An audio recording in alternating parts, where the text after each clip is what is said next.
Okay, so today we're kind of going through how I use my Duofiller setup, how I like to utilize my canning lines and how I do the whole canning process in general, and also just a couple of tips and tricks on pretty much packaging your beer. Also, this video is kind of an intro to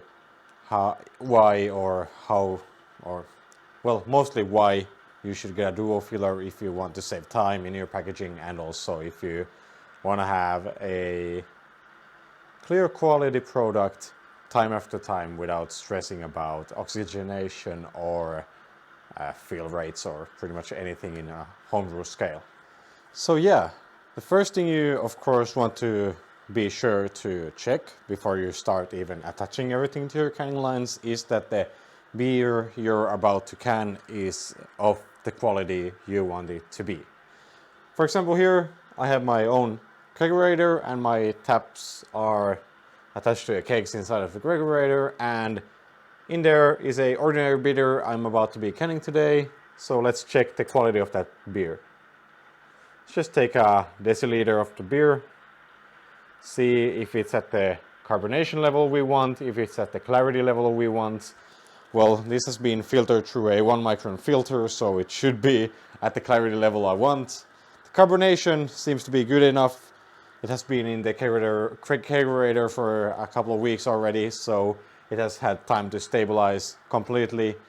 And in the nose we get a lot of good biscuity flavors. And in the taste profile we get a great biscuity, toasty, malt forward flavor coming out. So we are ready to start canning it.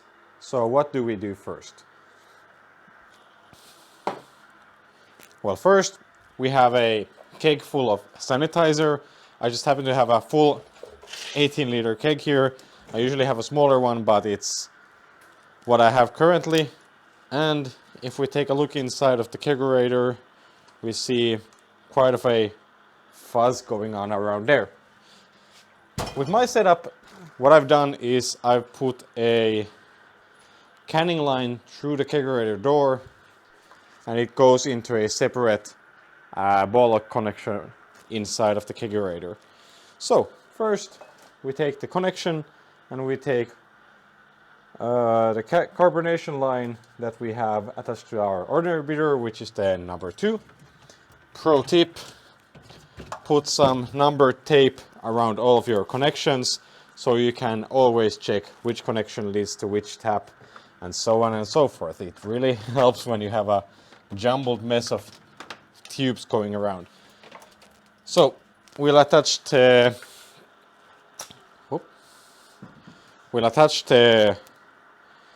carbonation or the CO2 onto the gas in, and the canning line into the liquid in post.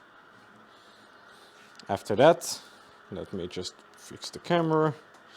After that, we have the whole line going through the brewery, through the whole brewery onto our Duofiller. And we want to be sanitizing our lines. So what do? We of course just run some Star San through our lines.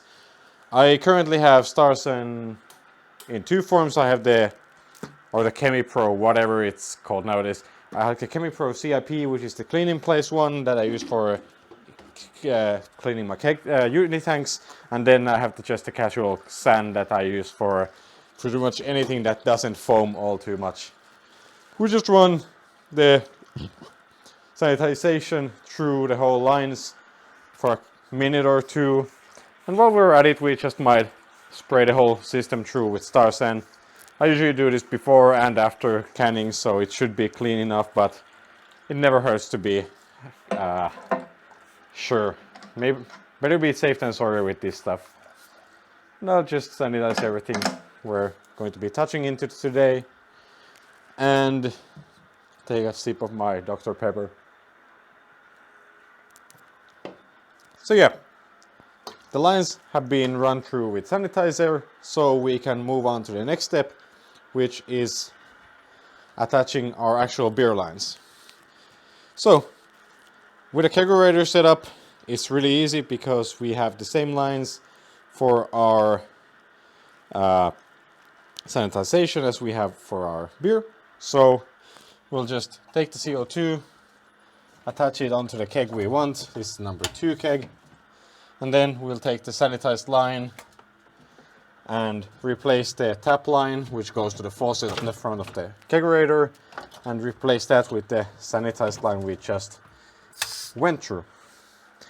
And then we can just close the refrigerator to keep our canning lines cool and our beers cool. Cool. So next up we go towards our actual canning station. Let's see what is the best position for this. Maybe this. I have a huge load of cans that I sourced from. So I have a huge cardboard box full of cans that I usually source from, and I always have a extra bucket of sanitizer with me when I do my cannings. So first what I do is submerge a nice paired amount of cans onto my sanitizer solution. If I do it bottom first, they fill up completely and just go into the bottom, and I can fit as much cans as I want onto the sanitizer solution. Let's see, a couple more.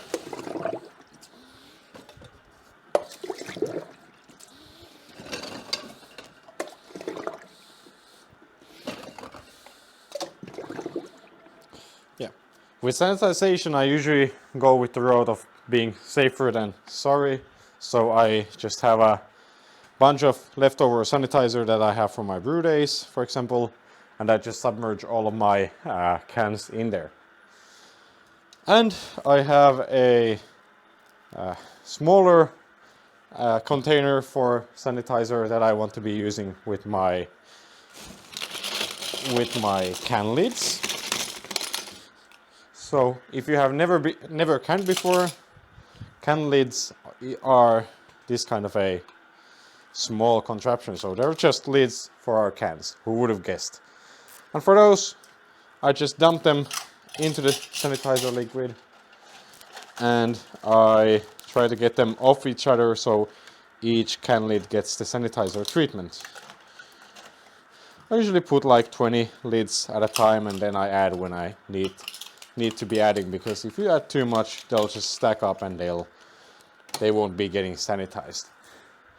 So let's move a bit backwards. Let's see if we can get the canning line here. All right. This is good. And we'll just move these over here. How did those get there? So we have our sanitizer here that we ran through the lines. We can just dump that into our sanitizer bucket because that's just clean sanitizer. The lines have been full of sanitizer all day, so there shouldn't be any beer residue in there. So when I start canning, I take my submerged cans out of the setup or the bucket that I have. Let's see, there should be around 20-ish cans that I have here. Usually do this in larger quantities, but for the demo here I'll just do a couple because brevity. So let's see.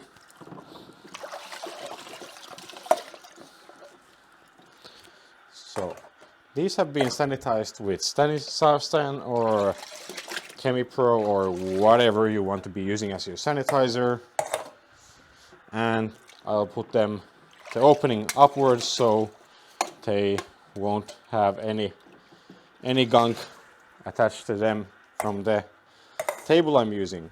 I also sanitized the table beforehand. That wasn't on the video, but I usually just wipe it off of all of the excess stuff and then just spray it out with Starsen. And then, of course, while you're working with a lot of liquids, especially those that are gonna melt your hands, you should have a towel nearby so you can clean most of the residue off your hands, because if you don't, you'll get a lot of hurt fingers in the process.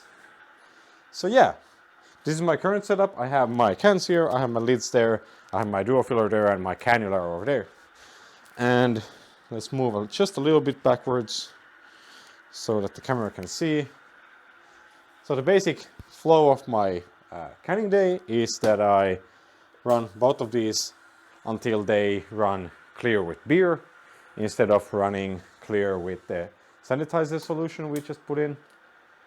I can see the line going through the brewery. I can see immediately when the beer is going to be hitting the system. There's about around 7 to 8 meters of beer line in my brewery, so there's a lot of beer line to keep cold, and that's why we kind of need to keep a fast pace with this. So they are flowing with beer. Then I'll just take a small sample that the beer is fine, that there's nothing wrong with the beer. It looks fine, looks as clear as day, tastes fine. So let's just start the process. With Duofiller, if you hold it for a couple of seconds, you can get into a calibration mode, and then you can start filling it on the calibration mode, in which you have to manually stop it, and then you have the filling rate all set up. And while it's filling, we can see that it's filling at a nice rate, and we are feeding CO2 through a SodaStream bottle over there. So let's just get back into the process. I'll start the other fan around the point when the other can is halfway full, so I'll have a constant flow of cans being filled. And I usually toggle the CO2 so that there's enough CO2 to push 2 linefuls of beer through the whole system, because there's a lot of beer line, there's a lot of resistance, so I usually have to go around 20 psi, 22 psi for some beers. And we can see it's flowing nicely. We get a good, beautiful head on our beer. And let's stop it there. We have a huge foam cap on our beer. We throw the lid on. It kind of overflows with beer. I forgot my system for that. But let's see. So I usually have this kind of a plastic overflow bucket for my cans. So when I put the lid on, it doesn't really just overflow on the table, but overflows on the actual can to be collected.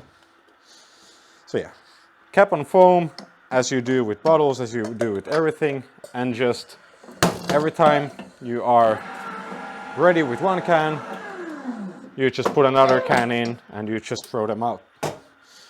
So there's a lot of free time with the Duofiller because the filling process is automatic, so I can just kind of chill around here, fill stuff with water for extra steps, and also just do whatever I kind of feel like here.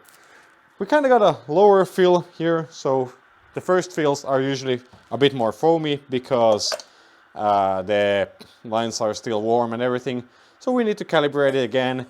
That's usually what happens every time I fill cans with warm lines, so I have to fill the cans like 2 to 3 cans on each line and see how full they get, and then just calibrate them again now that I have cold beer lines.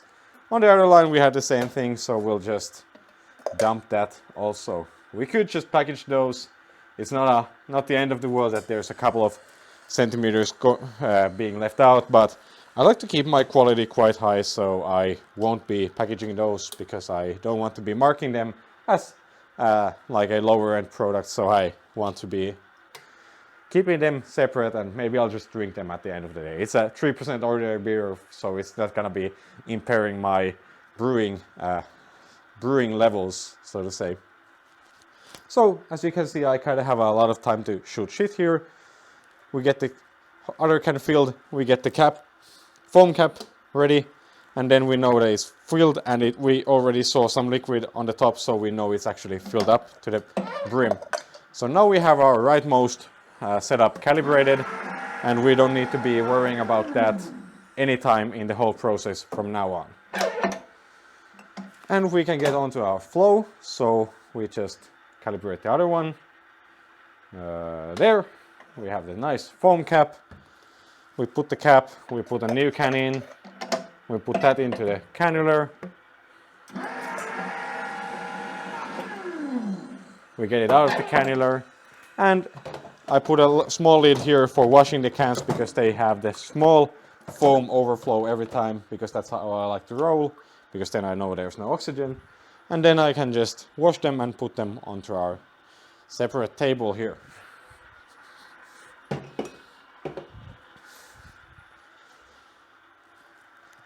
So now the whole process is pretty much just waiting for Duofiller to fill the cans, and then just taking the can when it goes click, like that. And it's fully automatic filling from now on. So we can just use the cannular to seam them, wash the can, put the can onto our drying rack here, out of frame, take another lid, prepare for another can being filled, going click. We take the foam, we push out the excess foam with the lid, put it into our cannular, put the lid on so we don't spray ourselves, and then just rinse and repeat. So we're going to be doing this, pushing the cans one by another, one after another, and just filling like 60 cans of ordinary bitter today.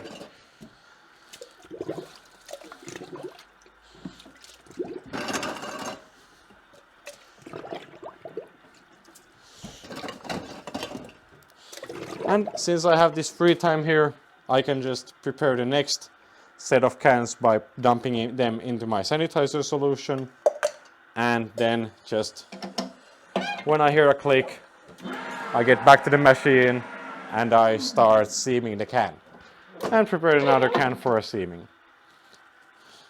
So here I have some free time, put a couple of more cans into a sanitizer solution, and then just take the can out, put the lid on, throw it in there, seam it, put another can under the line, start purging it, wash the can, move it onto the drying rack. We've already done like 10 cans and a couple of extra cans, so maybe I'll just cheers to that. So if you have any questions, anything that comes to mind, any optimizations that you might do yourself under this system, I'll be happy to hear. This is how I've been canning for the last like around half a year.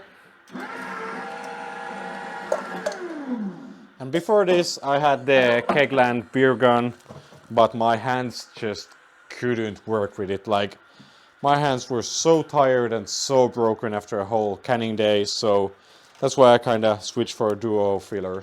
And also it's a lot faster, as you can fill two cans at a time instead of just relying on filling one can at a time. The Duofiller comes with the smaller and bigger filler lines that are like going through the last 1.5 meters before the actual machine. And those are really good because they are kind of suppressive lines, so they're a lot smaller than the actual normal beer lines. So they kind of reduce the foaming, so you can just, well, I'm pushing my beer through with like a 22 psi pressure. Then again, I have a lot more beer line going through my brewery, but I digress. There's a lot of setups where you have to really control your pressure to control the foam. With this, I have almost never had a problem with foaming ever. Like, if I have, it's usually because of dirty beer lines or just a really juiced up beer like a cider or a hard kombucha, which kind of foams like a motherfucker at times. So yeah, that's how I roll. There's already like 2, 4, 6, 8, 10, 11 cans filled, and a couple of dismissed cans that are more for me, of course. And this is how I just roll for the next hour or so, maybe not even an hour, and get all of my beers filled and get them filled fast. That's what I love about the Duofiller. I get them filled fast. I have a lot of free time here in my hands as I do this. I don't have to be just pressing a lever all the time. And also I can just kind of sip around. Like if I have a relaxed canning day, I'm not in a hurry to go anywhere. I might just put on a Netflix show on a tablet or a YouTube video and just maybe get a taste or two of the beer while I'm at it. And it really makes packaging fun, makes packaging effective, and makes everything really nice to work with. Again, if you have any suggestions, if you have any questions, I'd be happy to answer them, because I would love to optimize my process, and I would love to help other people optimize their processes in the meantime. So that was me, Matsu from Matsu Brewing. I hope everybody got something out of the video, and I hope to see you all next time. Like and subscribe. Cheers.